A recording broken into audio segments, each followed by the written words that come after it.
los controles. Pero bueno, vamos con la primera pregunta.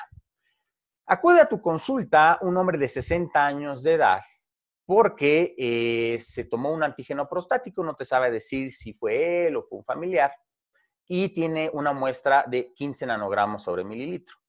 No tiene antecedentes de importancia. A la exploración física es totalmente irrelevante, excepto que, bueno, tú ya tienes mucha experiencia tocando diferentes próstatas porque hiciste una investigación en urología y si encuentras en el lóbulo izquierdo un nódulo indurado periférico. El resto de la exploración, neurológico, lo que tú quieras, es totalmente irrelevante, negativo. Ante este resultado, ¿cuál es tu conducta inicial? A, le tomamos un nuevo AP en un mes. B, lo referimos a los encantadores de serpientes, a los urólogos. C, lo tratamos como una clásica prostatitis, es un cuadro clínico clásico de prostatitis, o solicitamos un antígeno prostático libre. Es la primera pregunta, voy a lanzar la votación, tienen 1 minuto para contestar y por favor, voten.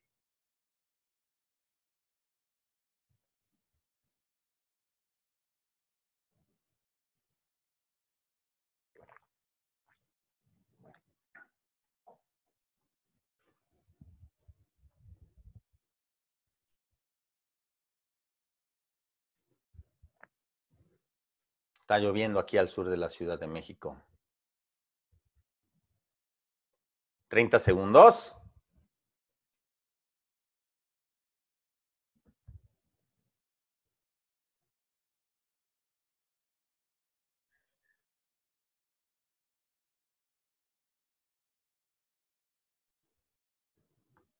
$15 segundos.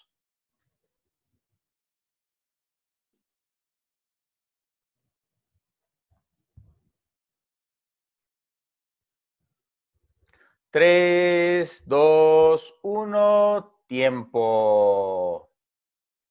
Ok, perfecto, no nos vamos a tardar mucho en esta pregunta. La respuesta correcta es referir a urología. Y esto es porque probablemente este pacientito de 60 años con un AP libre, un AP elevado en 15 nanogramos y un nódulo periférico indurado, lo más probable es de que la elevación del antígeno prostático sea secundario a un carcinoma de la próstata. Ahora, después algunos dijeron que solicitarían AP libre, 36%, otros repetir el AP en un mes, que es el 10%, y prostatitis, el 3%, que fue la minoría de ustedes. Voy a dejar de compartir. Y vamos a hacer una anotación de por qué, entonces, del por qué los demás distractores no son respuestas correctas. El hecho de tomar un nuevo AP en un mes, pues clásicamente, recuerda, una de las cosas que siempre enseñamos aquí en Dr. Bau es que no te pelees con el examen. Es una situación bastante estresante estar en el examen nacional, son varios evaluadores los que hicieron los diferentes ítems para el examen, entonces trata de no pelearte con el examen. ¿Y a qué me refiero con esto? Este paciente con un AP por encima de 4, que además tiene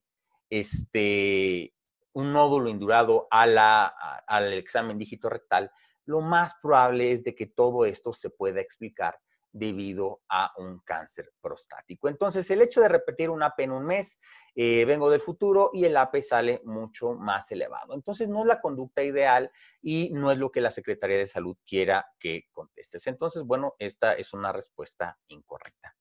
Tratar como prostatitis, esta me parece a mí en lo personal un poquito más sencilla de descartar, porque un hombre con prostatitis generalmente va a tener fiebre. Recuerda que la mayoría de los casos clínicos, si no es que todos, en el examen nacional van a tener fiebre cuando se trate de un cuadro infeccioso.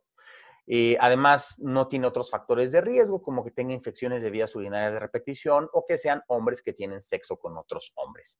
Entonces, prostatitis tampoco dice que a la palpación o el examen dígito rectal tenga dolor, o sea, que sea se desencadene de dolor. Digo, no es algo agradable que te hagan un examen dígito rectal, pero no habla acerca de dolor que se exacerba la movilización de la próstata, como se describe clásicamente en la prostatitis.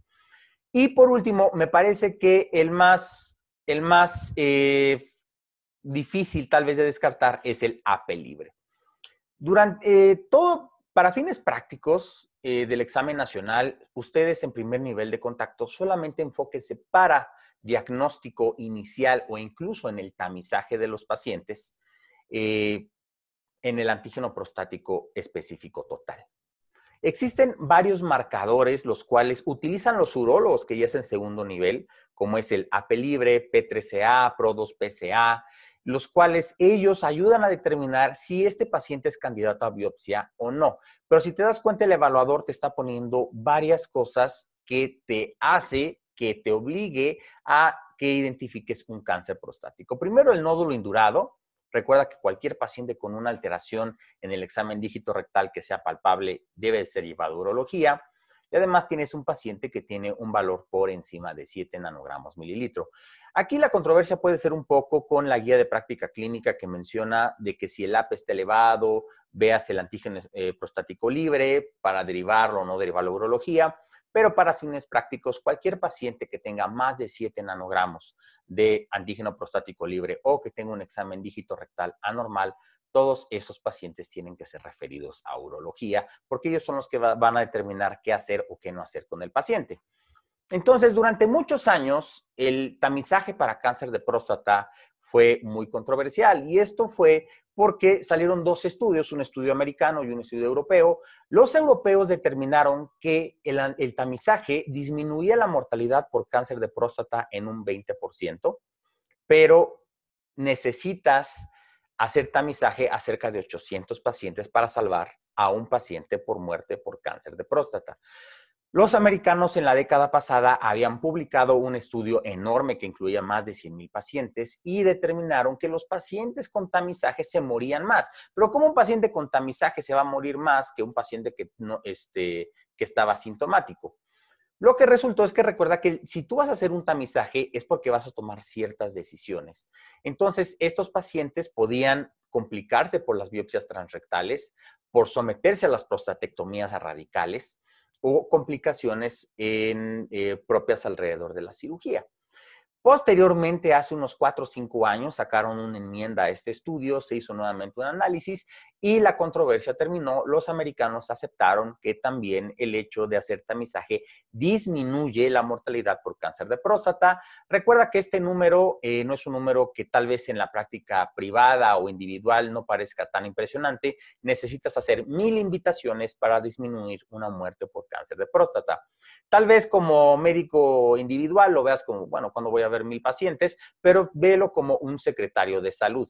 Es decir, los pacientes, los cuales tú, si fueras un secretario de salud de cualquier país, incluido México, el invitar a 1,000 hombres por un estudio que cuesta, que es muy, muy, muy barato y que puedes prevenir una muerte de un paciente, pues ya empieza a ser costo efectivo. Pero lo que sí te tiene que quedar claro son si vas a hacer el tamizaje, recuerda que el tamizaje lo vas a hacer exclusivamente en pacientes asintomáticos con alfa privativa. Un paciente que ya tiene síntomas urinarios, que tiene dolor en pelvis, que a lo mejor incluso tenga dolor en espalda baja, sospechando tal vez metástasis por el cáncer de próstata, no estás haciendo un tamizaje, estás realmente conduciendo estudios diagnósticos dentro de los cuales incluyes el antígeno prostático específico. Pero un paciente asintomático es el que llevas a tamizaje. ¿Y cuáles son los pacientes que tienes que llevar a tamizaje? Son pacientes de por lo menos 50 años de edad. Es extremadamente raro ver un paciente de 30, 20 años con cáncer de próstata. Si lo ven, me avisan, lo reportamos, hacemos un case report y una publicación y nos hacemos famosos, pero el tamizaje se hace en pacientes de 50 años o más.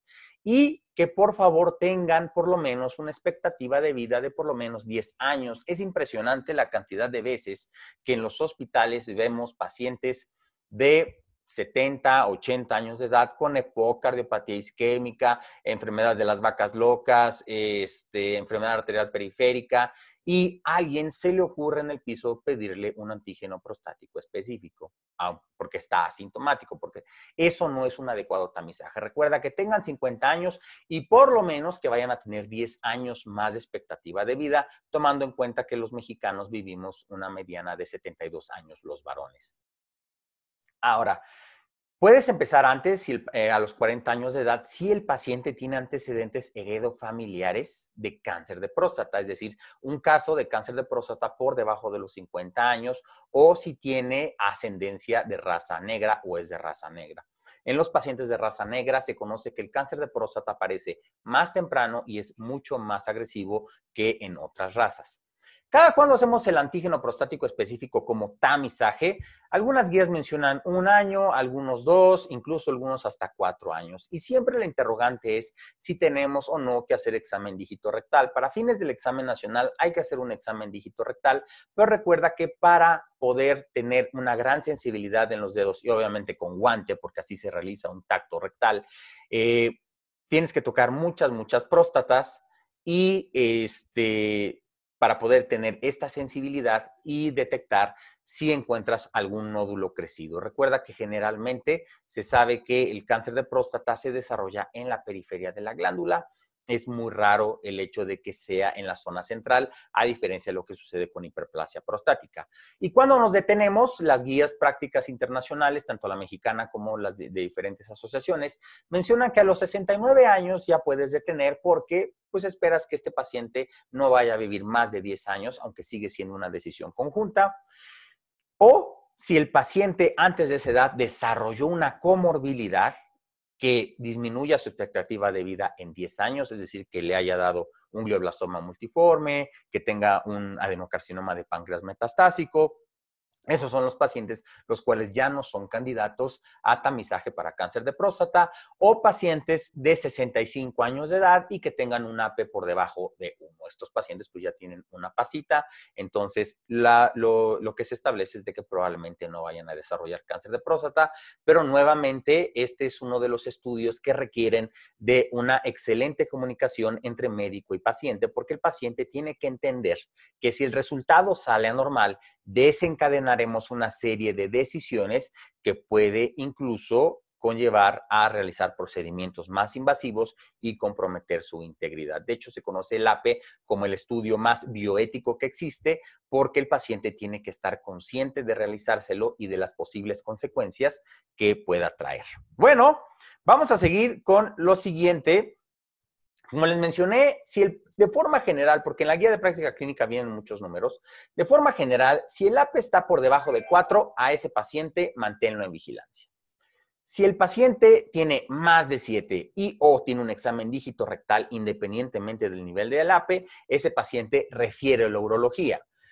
Esta es una zona a la cual no parece que les pregunten mucho en el examen nacional porque es una zona controversial, pero algunos pacientes se encuentran en lo que conocemos como la zona gris.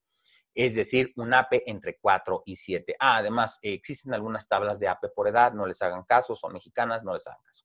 Si tienes un AP entre 4 y 7, ¿qué es lo que vas a hacer? Primero hay que descartar que el paciente no tenga prostatitis. Recuerda que tenga fiebre, dolor al orinar, otros síntomas urinarios, secreción a través de la uretra o que tenga sexo con otros hombres. Primero descartar la prostatitis, si es que parece eso, pudiera ser la elevación del AP. Repites 2 a 3 semanas posteriormente y nuevamente el AP al término del tratamiento. Recuerda que necesitamos medicamentos que tengan una gran penetrancia en la glándula prostática. Y 48 horas previas al nuevo estudio, por favor le pides al paciente que por favor se abstenga de eyacular o que no utilice bicicleta, porque esto puede elevar los valores del AP. Si nuevamente tu AP está por encima de 4, entonces a este paciente lo tienes que referir a urología. Y recuerda, independientemente del AP, si hay un examen dígito rectal anormal o tiene un AP de 7, ese paciente no te lo quedes en la consulta de primer nivel, ese paciente refiérelo con los encantadores de serpientes. Y recuerda, para fines prácticos del examen nacional y en la práctica de medicina de primer contacto de primer nivel, recuerda no utilizar velocidad del AP, el AP libre que se eleva en condiciones benignas, que es lo que menciona la guía de práctica clínica, y PSA3 o PRO2-PSA. Ya estos son estudios mucho más avanzados que utilizan los urólogos para determinar si ese paciente lo mantienen en seguimiento o lo van a biopsiar, pero eso no te corresponde a ti, por lo menos en el examen nacional. Solamente para mencionarles, por ejemplo, PSA3 es determinar RNA de células cancerígenas de próstata en orina. Entonces, los pacientes cuando se enteraron de esto, pues saltaron del gusto porque pues, ya solamente era una determinación de orina, ya no tenían que picarlos ni sacarles sangre.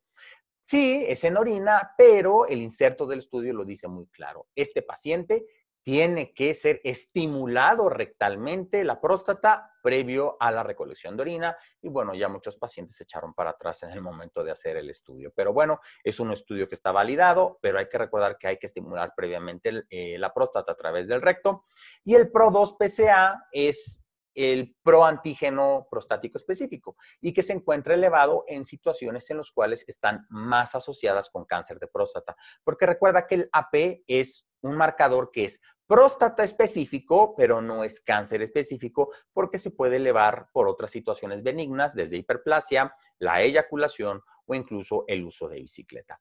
Pero bueno, como les mencioné, el AP libre está elevado sobre todo en las condiciones benignas, 25% es lo que se considera como un corte normal, pero ya hablar de AP libre ya es de hablar de algunos estudios que ya son muy antiguos. Actualmente ya tenemos incluso paneles de genes, los cuales ayudan a determinar al urólogo las probabilidades de que su paciente tenga cáncer de próstata o que la elevación del AP sea por otra relación no asociada con cáncer.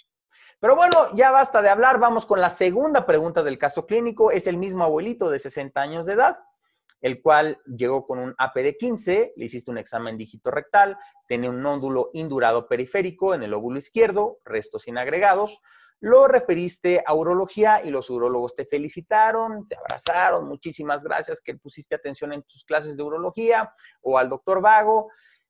Van a planear hacer una biopsia guiada por ultrasonido. La pregunta es, ¿qué evalúa la escala de Gleason? Y hay que tener muy en cuenta que esto sucede en el examen nacional. Te ponen un caso clínico, tú estás pensando, ¿qué me van a preguntar? Y la pregunta tiene tal vez, no tiene que ver con el caso clínico o es una pregunta alrededor del tema.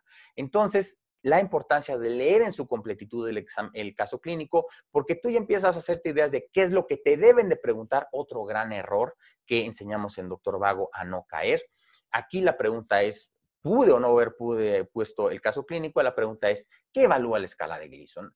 La primera opción es A, la diferenciación celular, B, el grado de mitosis, C, arquitectura glandular o D, las traslocaciones cromosómicas. Voy a lanzar la segunda votación. Tienen 1 minuto para poder votar y por favor, voten.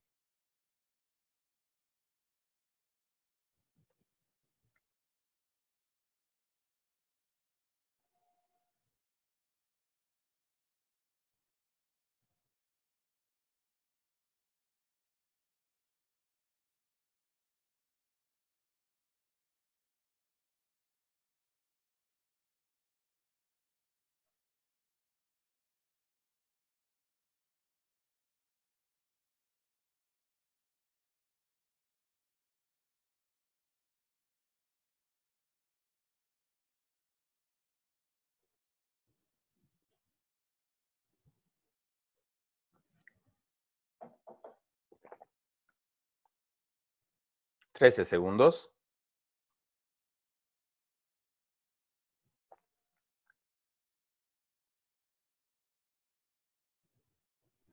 3, 2, 1, tiempo.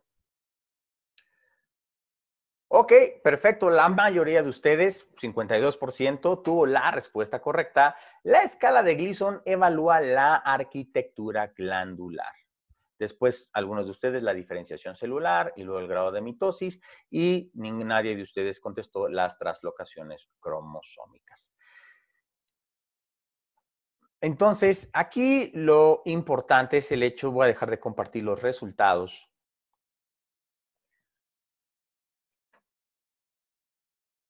Es el hecho de, primero, cómo se hace una biopsia para cáncer de próstata.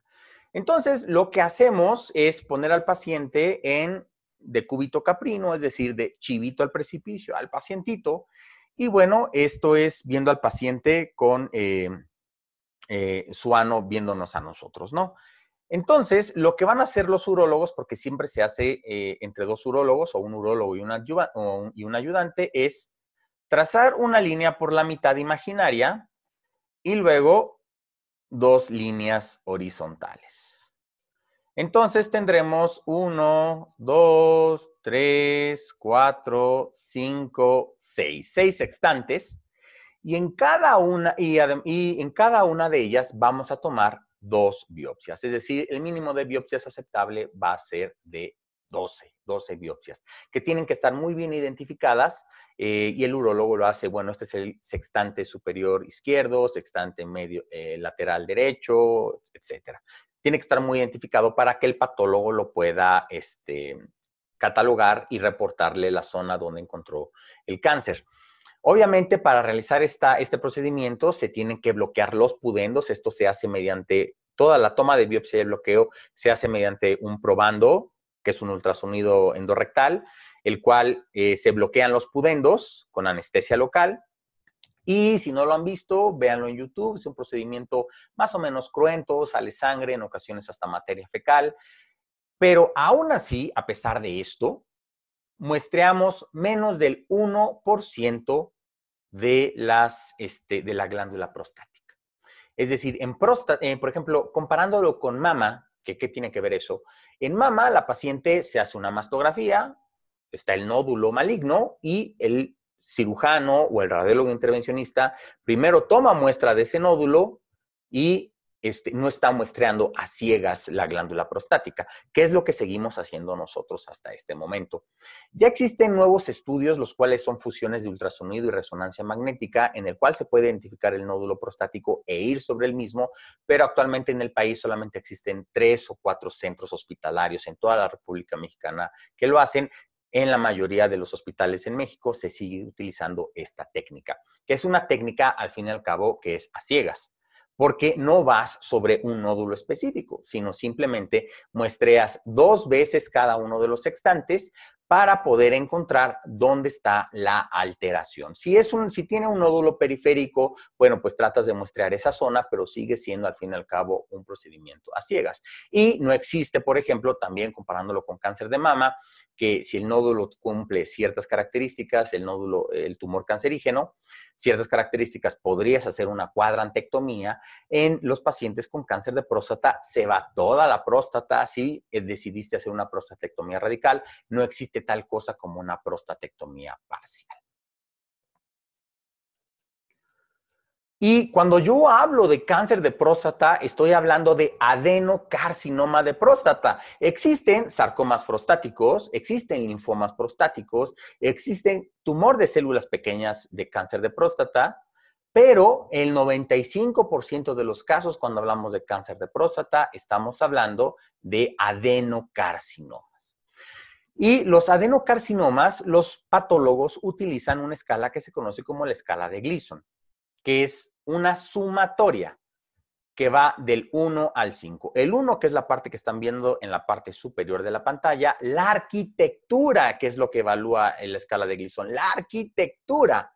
En un puntaje de 1, la arquitectura está casi prácticamente conservada, a diferencia si se van hasta el 5, en el cual la arquitectura está completamente irrespetada. Entonces, los patólogos, con las muestras que les hayan mandado los urólogos, buscan los diferentes focos de cáncer y ellos determinan de todos estos cuál es el patrón que más se repite. Y a eso le asignarán el puntaje, que puede ir desde el 1 hasta el 5. Ese es el primer número, porque les dije que era una sumatoria. El segundo número es el que le sigue en prevalencia. Es decir, si el más prevalente es 5 y le sigue el 3, entonces será un Gleason 5 más 3, que es 8. De tal forma que Gleason, el número menor será 2 y la máxima será de 10. Y esto es importante a la hora de tomar las decisiones, porque un Gleason 6, un 3 más 3, no se comporta igual de agresivo que un tumor que es un Gleason 10, que es un 5 más 5, ¿ok? Entonces, muy importante porque esto siempre es preguntado en el examen nacional. Utilizamos la escala de Gleason y lo que evalúa la escala de Gleason es la arquitectura, que es una sumatoria del patrón más predominante seguido del segundo más predominante en una escala del 1 al 5 cada uno de ellas. El menor es 2, el máximo es 10. Pero bueno, sigamos avanzando. Para no perder su atención, vamos con la tercera pregunta. Este pacientito de 60 años, APD-15, examen dígito rectal anormal. Los urólogos le hicieron una biopsia, previo que te abrazaron, te felicitaron. Muy bien que lo hiciste, que nos mandaste al paciente. El AP de 15, repetiste el AP, repitieron el AP, siguió en 15, el Gleason de 10 y tiene un T2B. Y aquí les voy a ayudar. Un T2B es un tumor el cual ya invade ambos lóbulos prostáticos, pero no invade la cápsula prostática. ¿A qué categoría de riesgo corresponde este paciente con AP de 15, Gleason de 10 y un T2B? A, riesgo muy bajo, B, riesgo bajo, C, riesgo intermedio o D, riesgo alto. Es la tercera pregunta de la noche de hoy. Voy a lanzar la votación. Recuerden, tienen un minuto y por favor, voten.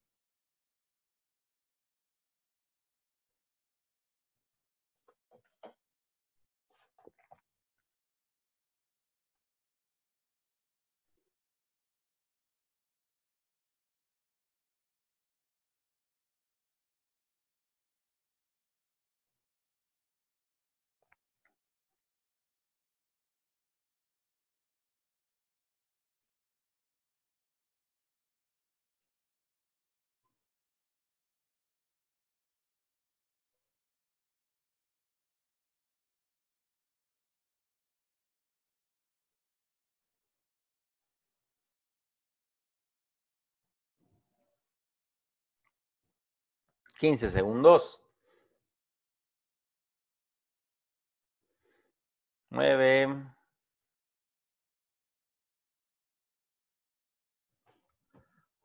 Y tiempo. Muy bien. El 52% de ustedes tuvo la respuesta correcta, que este pacientito pertenece al grupo de riesgo de enfermedad localizada de alto. Algunos pusieron intermedio y la minoría bajo y nadie de ustedes seleccionó muy bajo. Pero bueno, ¿qué es esto que puede dar lugar a de que a lo mejor te molestes con el caso clínico porque te requiere que conozcas ciertos valores, no es algo que puedas intuir? Pero bueno, aquí la clave en contestar este caso clínico es esto, el Gleason de 10. ¿Por qué dijimos que la mínima es 2 y la máxima es 10? Entonces, si tienes el máximo puntaje de una escala, lo más probable es que este pacientito pertenezca al grupo con mayor riesgo de desarrollar enfermedad metastásica. Esto va a cobrar más sentido cuando veamos la siguiente diapositiva. Desde hace muchos años se publicaron los criterios de AMICO. Esto ya es un poquito más profundo, pero bueno, tú estás viendo este webinar del Dr. Vago y te vas a llevar esto para tu examen nacional. El doctor D'Amico es un radiooncólogo de la Universidad de Washington, sigue ejerciendo, sigue trabajando mucho en investigación en próstata y él identificó 3 grupos de riesgo para desarrollar metástasis. 3 grupos de riesgo para desarrollar metástasis. Riesgo bajo, riesgo intermedio y riesgo alto. Y utilizó tres patrones, 3 factores. 1, la escala de Gleason. 2, el nivel del antígeno prostático específico solito. Y la T de la tumoración prostática. Los pacientes con riesgo bajo, es decir, riesgo bajo de desarrollar enfermedad metastásica, es muy importante que cumplan, así como lo puedes leer aquí, todos estos criterios. Es decir, que tenga un Gleason de 6 o menos, que tenga un AP menor a 10 y que tenga un T1C a un T2A. De forma general, yo sé que el TNM quita mucho tiempo, no te lo tienes que aprender para el examen nacional. Existen ciertos tumores de los cuales debes de conocer el TNM. En Dr. Vago te ayudamos mucho a entender eso, pero para fines prácticos, para que no te estreses, no vayas a sacar tu atlas de oncología. T1 es el abuelito que le hicieron por hiperplasia prostática una resección transuretral y el patólogo al ver el tejido dijo, oye, aquí hay nichos de cáncer. Ese es el T1. Y el T2A es aquel tumor el cual es menos del 50% de uno de los lóbulos de la próstata. Entonces recuerda, para que sea de riesgo bajo, tiene que cumplir todos estos criterios, a diferencia del riesgo intermedio y el riesgo alto. En el riesgo intermedio y el riesgo alto, con que cumpla el más avanzado, así se cataloga la enfermedad. Es decir, suponiendo riesgo intermedio, tienes un Gleason, dice Gleason 7, AP de 10 a 20 o un T2B. El paciente puede ser que tenga un Gleason de 6, un AP de menos de 10, pero si es un T2B, entonces con que ya cumple eso, eso ya lo cataloga como riesgo intermedio, porque para riesgo bajo recuerda que se requieren todos. Y para riesgo alto son los pacientes que tienen más alto riesgo de desarrollar enfermedad metastásica si no es que ya la tienen. Y estos van a ser los pacientes con los peores desenlaces. El Gleason de 10, el AP de más de 20 o un T2B o un T3, que T3 es cuando la tumoración ya afectó la cápsula prostática. Entonces, puedes invertirle tal vez tiempo en esta tabla. Yo lo que te recomiendo es que cuando suceda esto, no solamente en cáncer de próstata o en onco, en todos los demás, cuando tengas una tabla en la cual tengas que visualizar datos, apréndete los extremos, porque generalmente te van a preguntar eso. O te van a preguntar un paciente con riesgo bajo, te van a poner Gleason de 6, AP de 8, T1C porque era una hiperplasia prostática y el patólogo encontró cáncer en el abuelito. Pues eso es un T1, un T1C, eso es un riesgo bajo. Con riesgo intermedio no se van a meter porque te tienes que saber exactamente cada una de las cifras y eso va más allá de la finalidad de la medicina de primer contacto. O se van a ir con el de riesgo alto. Te van a poner Gleason de 10, como es en el caso clínico que te pusimos ahorita, o te van a poner un AP de más de 20, o te van a poner un paciente que te van a decir, ya invade la cápsula prostática, o incluso un T4 invade ya recto o invade vejiga, ¿ok? Entonces, vete siempre a los extremos, al igual en otras tumoraciones, al igual que en otras enfermedades, porque de ahí van a tomar los casos, porque siempre la clasificación intermedia quiere decir que algo no cumple con alguno de ellos y es mucho más difícil de hacer preguntas porque son las más controversiales. Entonces, aquí el truco, si podríamos llamarlo así, es el hecho de que este paciente tenía, me voy a regresar, tiene un Gleason de 10 y eso lo pone en el riesgo más alto de desarrollar metástasis. Vamos con la penúltima pregunta de la noche de hoy. Es el mismo hombre de 60 años, AP de 15, examen dígito rectal anormal.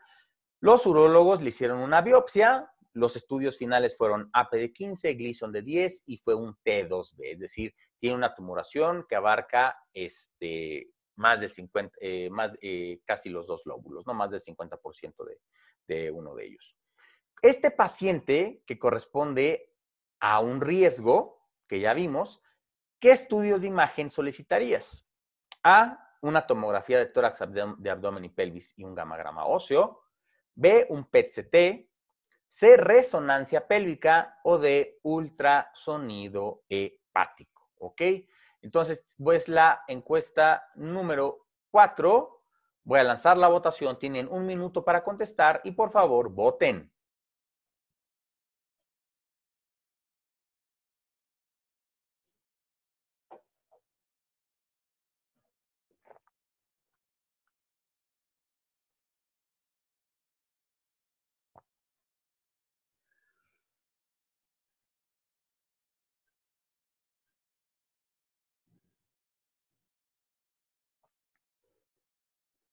Ya es la penúltima, para que...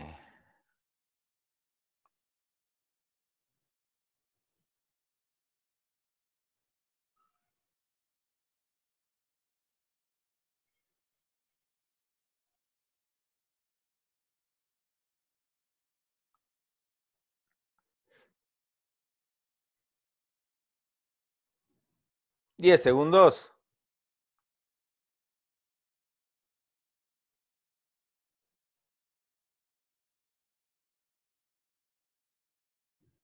¡Y tiempo! Muy bien, la mayoría de ustedes, el 83% tuvo la respuesta correcta. Este pacientito de lo que se va a beneficiar es de una tomografía de tórax, abdomen y pelvis y un gammagrama óseo. El 13% dijo que un PET-CT, C, resonancia pélvica y D, un ultrasonido hepático. Y vamos a discutir el por qué. ¿Por qué se hace esto? Primero vamos a avanzar en la diapositiva. Y te acuerdas de los grupos de riesgo, los voy a volver a poner. Riesgo bajo, intermedio, alto. ¿Riesgo para qué? riesgo para caerse, riesgo para morir, es riesgo para tener metástasis. Entonces, D'Amico, y se sigue utilizando, identificó que los pacientes que tienen riesgo bajo, ya te sabes, Gleason de 6 o menos, AP de menos de 10, T1C, son pacientes que lo más probable, por la gran cantidad de pacientes que estudiaron, la enfermedad está confinada exclusivamente a la glándula prostática. Entonces, para fines prácticos e incluso del examen nacional, los pacientes con riesgo bajo no necesitan estudios de extensión. Otra cosa es que en la práctica los hagamos, que quieras estar seguro, pero por guías internacionales, los pacientes con riesgo bajo no necesitan estudios de extensión. Pero los pacientes con riesgo intermedio, riesgo alto, riesgo de que decae, riesgo de desarrollar o tener metástasis, necesitan por lo menos, además de estudios de laboratorio, etcétera, estudios de imagen para identificar o no enfermedad metastásica. ¿Y cuáles son? Tienes por guías, es una tomografía de tórax, abdomen y pelvis. Especialmente esto nos va a ayudar para identificar las metástasis viscerales y ganglionares, si es que las hay, y un gamma-grama óseo. Recuerda que las lesiones en cáncer de próstata, la mayoría de ellas son lesiones blásticas, a diferencia de las lesiones en cáncer de mama, que la mayoría son líticas, en cáncer de próstata son blásticas. Entonces, la tomografía no nos va a ayudar a poder identificar las lesiones blásticas, por eso utilizamos un gamma-grama óseo.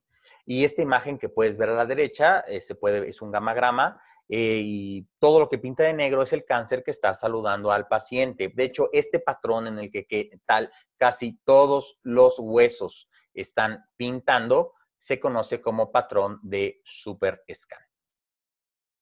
Super scan, así le dicen los americanos. Pero bueno, casi todos los huesos de este pobre hombre están pintando y esto refleja una enfermedad ya metastásica, que es lo que estás obligado a descartar cuando haces el diagnóstico en un paciente con riesgo intermedio o riesgo alto. Ahora, un porcentaje de ustedes habló del PET-CT. El PET-CT es un estudio que combina la tomografía, está muy bien, y además combina medicina nuclear inyectando un radiofármaco a través de la vena del paciente y bajo el principio que las células tienen una gran avidez por ciertos biomarcadores, como es la glucosa biomarcada, captarán esas zonas del PET-CT. El PET-CT generalmente nunca es la respuesta correcta como estudio de extensión adecuado en la mayoría de los tumores. Existen generalmente 4 tumores donde para poder estadificar de forma adecuada a un paciente necesitas un PET-CT. Es cáncer de pulmón, melanoma invasor, cualquier tipo de linfoma y cáncer de esófago. Melanoma invasor, cáncer de pulmón, cáncer de esófago y cualquier tipo de linfoma son las tumoraciones en las cuales el PET-CT está aceptado que puede ser el mejor estudio de extensión con algún radiofármaco, que conocer los diferentes tipos de radiofármaco no es importante para el examen nacional, ni siquiera para la práctica de primer nivel. Para todo lo demás, siempre utilizamos la mayoría de las veces tomografía de tórax, abdomen y pelvis, y si el tumor tiene predisposición a desarrollar metástasis óseas, utilizamos gamma-grama óseo. Pero, por ejemplo, nos podemos ir al extremo de carcinoma cérvico-uterino, el cual refleja mucho acerca del avance o el retraso en salud de un país. Y, por ejemplo, la FIGO, la Federación Internacional de Gineco-Obstetricia, como ustedes quieran, la Federación Internacional de Gineco-Obstetricia, como es una enfermedad asociada a países en desarrollo, para el estadiaje adecuado de cáncer cervicouterino, lo que se pide es una placa de tórax, un ultrasonido hepático, una pielografía ascendente. Una placa de tórax, un ultrasonido hepático y una pielografía ascendente. Porque la mayoría de los casos van a estar en países en vías de desarrollo. Pero para fines prácticos del examen nacional, para hacer el abordaje inicial del estadio del paciente en la enfermedad con riesgo intermedio o riesgo alto, necesitas una tomografía con tórax, abdomen y pelvis contrastada y un gamma-grama óseo. ¿Por qué el gamma-grama óseo? Porque las lesiones mayormente en cáncer de próstata son lesiones blásticas, no van a ser lesiones líticas, como sucede en mieloma, como sucede en cáncer de mama. Ok, bueno, pues vamos ya con la última pregunta, ya que dominan cáncer de próstata para el examen nacional. Y este mismo hombre, 60 años, AP inicial de 15, los urólogos le tomaron una biopsia, salió AP de 15, nuevamente Gleason de 10, es un T2B, el AP que le repitieron nuevamente 15, lo trataron los urólogos con una prostatectomía radical. Y tiene lógica, ¿no? Si tú vas a la peluquería, ¿qué te van a hacer? Bueno, ahorita están cerradas, pero si tú vas a la peluquería, ¿qué te van a hacer? Pues te van a cortar el pelo. Entonces, si vas con el urólogo, ¿qué te va a hacer? Pues te va a operar. ¿Cómo definirías recurrencia de la enfermedad en este contexto? Es decir, tú operaste a este paciente, va a negativizar el antígeno prostático porque aunque no lo creas, el único órgano en el cuerpo humano que puede sintetizar antígeno prostático es la próstata. Si tú logras quitas la próstata, negativizas el antígeno prostático si es que la enfermedad está localizada, pero puede ser que en el seguimiento el antígeno prostático se empiece a elevar. Y aunque no lo creas, la próstata no retoña, no vuelve a crecerte la próstata, es como el brazo, si te lo corta no vuelve a pasar. Entonces, no puede retoñar la próstata. Si vuelve a elevar el AP, significa que algunas células en algún momento malignas se lograron escapar y se lograron colocar y sembrar en alguna otra parte del cuerpo humano. Bueno, ¿cómo definirías entonces el fracaso de la prostatectomía radical que le hicieron los urólogos? A, que tenga bordes positivos en la pieza quirúrgica, es decir, ¿cómo definirías que recurrió esta enfermedad, que tenga bordes positivos en la pieza quirúrgica? B, que eleve el AP por encima de 0.2. C, que eleve AP por encima de 2 sobre el nadir máximo. O D, retención urinaria aguda. Es la última pregunta de la noche de hoy. Es la pregunta número 5. Tienen 1 minuto para votar y por favor, voten.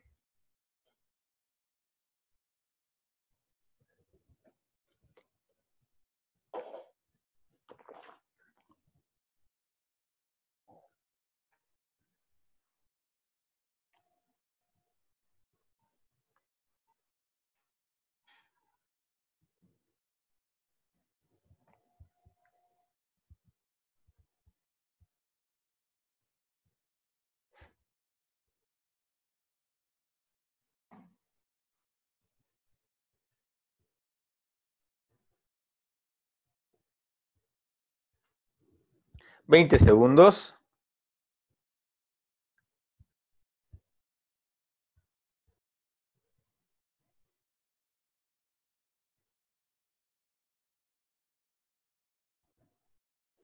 ¿7 segundos?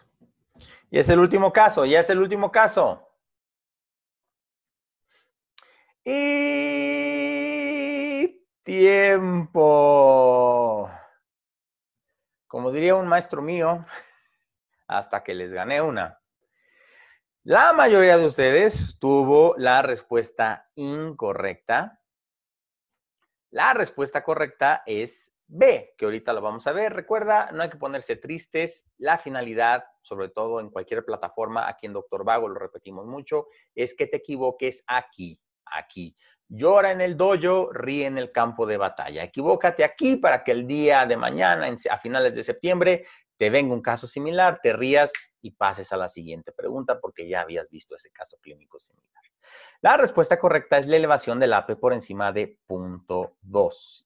Y ahorita vamos a ver por qué. Entonces, recuerda, para enfermedad localizada tenemos 2 opciones de tratamiento. O la quemas o la quitas. O le das radioterapia, quemas esa glándula prostática que está llena de cáncer, o quitas toda la próstata mediante una prostatectomía radical. Si tú quitas toda la glándula prostática, fuera de una enfermedad metastásica, estamos hablando solamente de enfermedad localizada, el AP tiene que desaparecer. El AP elevado tiene que desaparecer porque hasta el día de hoy no existe otro órgano en nuestro cuerpo que sintetice antígeno prostático específico. Entonces, si tú quitas toda la próstata, tiene que negativizarse el AP. No puede llegar a un nivel de 0. ¿Por qué? Por los laboratorios, por las diferentes técnicas que utilizan para medir el AP. Utilizan anticuerpos monoclonales como tipo ELISA. Entonces, por lo menos te van a decir que el valor mínimo va a ser de 0.2. Entonces, un paciente que se le quitó la próstata, el AP tiene que estar negativo, como te mencioné, no puede estar en 0, te van a decir que va a estar menos de 0.2, es decir, indetectable. Si en algún momento en el seguimiento de este paciente empieza a elevar AP, no, recuerda, no puede retoñar la próstata no vuelve a crecer. Simplemente quiere decir que hay células en algún lugar, pueden ser localizadas o puede ser a distancia, que están nuevamente multiplicándose y están sintetizando nuevamente AP. Pero para fines prácticos, después de una prostatectomía, el AP tiene que estar indetectable. El resultado va a ser menos de 0.2, nunca puede ser de 0. Si en algún momento progresa, aumenta, esto quiere decir que hay una recurrencia de la enfermedad. Y esto, por ejemplo, me pasó en mi práctica privada. Llegó un paciente que lo habían operado, tenía AP indetectable, es un ingeniero y pues, a ellos les encantan los números. Entonces empezó a observar que su AP empezó a aumentar de 0.2 a 0.4 a 0.8, 1, le habló al urólogo muy asustado, a su cirujano, y el cirujano le dijo, bueno, pero está por debajo de 4, no te preocupes. Pues sí, menos de 4 es normal, pero en los que tienen próstata. Si no tienes próstata, no tienes por qué elevar AP nuevamente, a menos que exista recurrencia de la enfermedad. Con el que se confundieron la mayoría de ustedes es con la definición de recurrencia después de quemar la próstata, recuerda, o la quitas o la quemas en la enfermedad localizada. Cuando damos radioterapia externa al lecho prostático, no podemos hacer que el AP esté indetectable, no se puede. Entonces, lo que hacen los radiooncólogos es seguir al paciente y ver cómo va disminuyendo su nivel de antígeno prostático. Supongamos que este paciente inició con 15, como les mencioné, y luego 15, a los 15 días baja 10, a los otros 15 días baja 8, 7, van bajando y, por ejemplo, digamos que llega a 3. Y ahí se mantiene durante varios, 2, 3 meses, 3 de AP. Eso los radiooncólogos lo catalogan como el nadir. Es el punto más bajo. Es como si fuera el indetectable en cirugía. Este es el punto más bajo de los radiooncólogos, el nadir, el 3. Entonces, los radiooncólogos, cuando se eleva el AP 2 unidades por encima de ese nadir, en ese momento determinan que hay una progresión de la enfermedad. Recuerda, con la radioterapia nunca vas a lograr que el AP llegue a 0, sino el radiooncólogo lo va a seguir, va a llegar a un punto bajo, a eso lo vaya a conocer como nadir, y si se eleva 2 puntos por encima de eso, es decir, de 3 subió a 5, eso es recurrencia de la enfermedad, es progresión de la enfermedad. ¿Y cómo rescatas a estos pacientes? Si lo operaste y estaba indetectable y nuevamente empezó a elevar AP, puedes hacer o no estudios de extensión, pero suponemos que la recurrencia es local, es decir, pedazos, células que el cirujano no pudo identificar, porque tú sabes que en el néter se ve precioso, la glándula es café, los nervios son amarillos, las venas son azules, las arterias, pero en la vida real, cuando estás en cirugía, todo se ve rosa, todo se ve rojo. Entonces, hay partes que el cirujano no puede identificar. Entonces, si lo operaste y empieza la recurrencia de la enfermedad, lo rescatas con el procedimiento que no utilizaste en primer inicio curativo, es decir, la radioterapia. Lo operas, datos de progresión de la enfermedad, le das radioterapia al lecho prostático. Y viceversa, si al paciente inicialmente le diste radioterapia, llegaste al nadir y subió 2 unidades en el seguimiento por encima de este nadir, es progresión de la enfermedad. ¿Cómo lo rescatas? Con cirugía. Y es mucho más difícil operar una próstata que ha sido radiada a radiar un lecho prostático que ya no tiene próstata, ¿no? Entonces, estos son ciertos conceptos que tienes que dominar para que posteriormente, cuando vengan los casos de cáncer de próstata en el examen nacional, te rías y puedas avanzar rápidamente al siguiente caso clínico. Muchísimas gracias por haberse conectado. En serio, apreciamos el hecho de que se hayan unido a esta transmisión en vivo. Sabemos que tienen muchas cosas que hacer, muchos compromisos, pero el hecho de que estén aquí presentes solo significa una cosa: quieren ser mejores médicos, quieren romper ese examen nacional y quieren ser médicos especialistas. Los invitamos, por favor, a que nos acompañen en nuestras diferentes redes sociales, www.drvago.com. También estamos en Telegram, en t.me/drvagomx. Para los que no están con nosotros ahí, es un canal gratuito donde discutimos casos clínicos a diario. Estamos en Facebook, YouTube. También en Amazon tenemos un librito de Aprueba tu ENARM, donde damos muchos consejos para que saques los mayores puntos posibles en las zonas tal vez que tengas más débiles, en Instagram y en Twitter.